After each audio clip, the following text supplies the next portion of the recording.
Americký Facebook je najväčším nástrojom ruskej propagandy a dezinformácií. Áno, sociálna sieť je momentálne na Slovensku najväčším informačným kanálom.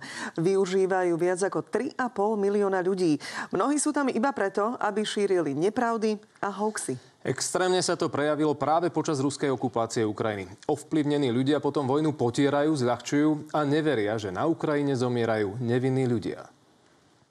Toto je facebooková stránka televíznych novín. Po invázii ruských vojsk na Ukrajinu zaznamenali moji kolegovia veľmi podozrivý fakt.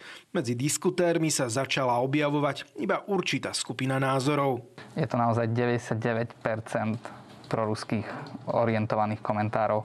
Je to vidieť najmä, keď hlavne príspevok dáme niečo čokoľvek so Zelenským. Deje sa to predovšetkým v noci a tak sme sa rozhodli urobiť malý experiment.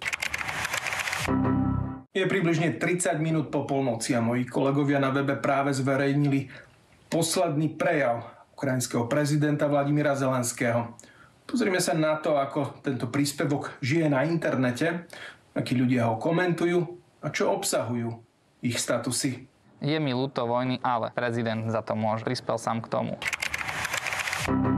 Do rána pribudlo ďalších približne 60 negatívnych komentárov. Expert na informačnú bezpečnosť hovorí, že je veľmi podozrivé, že sa pod jednotlivými príspevkami množia iba statusy jedného spektra užívateľov. Domnievam sa, že je to tým, že v noci veľa ľudí spí a veľa ľudí nie je aktívnych na sociálnych sieťach a vtedy je vlastne príležitosť pre rôznych tých trolov do toho prostredia, kde nevystupuje autentická aktivita verejnosti, vstúpiť, zaramcovať diskusiu pod rôznymi príspevkami.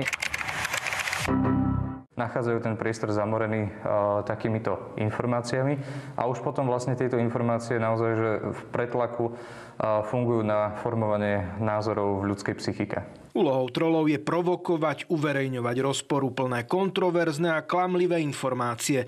Môže ho niekto platiť a môže to robiť z presvedčenia. O dobro planéty mu určite nejde. Tí, ktorí šíria ruskú propagandu, sú na Slovensku od roku 2014. Ruská strana si pripravila aj na Slovensku obrovské množstvo falošných profilov, ktoré mala vyslovene v hibernácii, ale bola ochotná ich vlastne použiť až vtedy, keď sa vlastne ukázalo, že je napríklad nejaká veľmi kritická situácia, kedy potrebujú otočiť verejnú mienku. Falošný účet má niekoľko spoločných znakov, obsahuje iba niekoľko fotografií, je aktívny iba určité obdobie a má spoločnú sieť priateľov.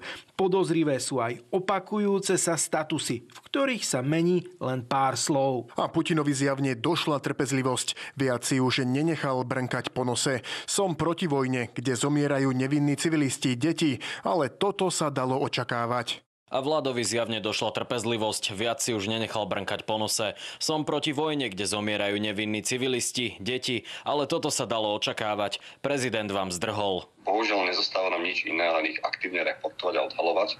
To znamená, že keď máme podozrenie, že nejde o reálneho človeka, tak jednoducho kliknúť a nareportovať Facebooku, že daná osoba je pravdepodobne neexistujúca, alebo je to jednoducho troll. Vďaka trolom potom obrovské množstvo ľudí začne pochybovať o pravde a stávajú sa šíriteľmi dômyselnej ruskej propagandy.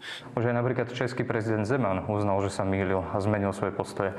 Dokonca rôzni populisti, ktorí vyznávali Putina v Taliansku a v iných krajinách, uznali, že sa mýlili.